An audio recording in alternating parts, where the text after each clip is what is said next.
જૂનાગઢ જિલ્લાના માળિયા હાટી ખાતે આવેલ શ્રી તાલુકા પે સેન્ટર શાળાની પ્રતિભાશાળી શિક્ષિકા હર્ષાબેન મોહનલાલ ભોવાએ શિક્ષણ ક્ષેત્રે કરેલા નવતર અને અસરકારક પ્રયોગ દ્વારા જિલ્લાને ગૌરવ અપાવ્યું છે. ગુજરાત રાજ્ય સરકાર દ્વારા આયોજિત ઇનોવેશન ફેસ્ટિવલ 2026 અંતર્ગત શ્રી રામબા જિલ્લા શિક્ષણ અને તાલીમ ભવન પોરબંદર ખાતે યોજાયેલા ઝોન 2 કક્ષાના કાર્યક્રમમાં તેમના પ્રયોગને દ્વિતીય સ્થાન પ્રાપ્ત થયું છે. આ સાથે જ તેઓ રાજ્યકક્ષાએ પોતાના પ્રયોગની રજૂઆત કરવા માટે પસંદ થયા છે.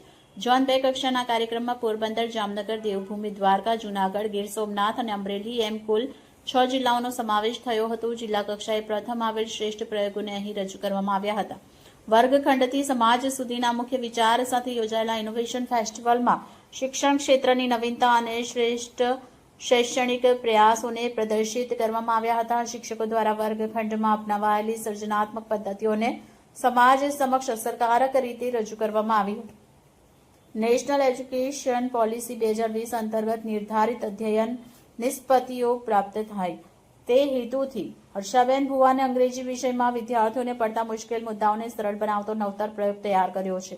ગેમ આધારિત અને પ્રવૃત્તિ આધારિત શૈક્ષણિક પદ્ધતિઓ દ્વારા વિદ્યાર્થીઓ રમતગમતમાં શબ્દ ભંડાર, વાંચન, સમજશક્તિ, બોલવાની કુશળતા અને વાક્ય રચના શીખે છે. પરિણામે અભ્યાસ આનંદદાયક બની જાય છે.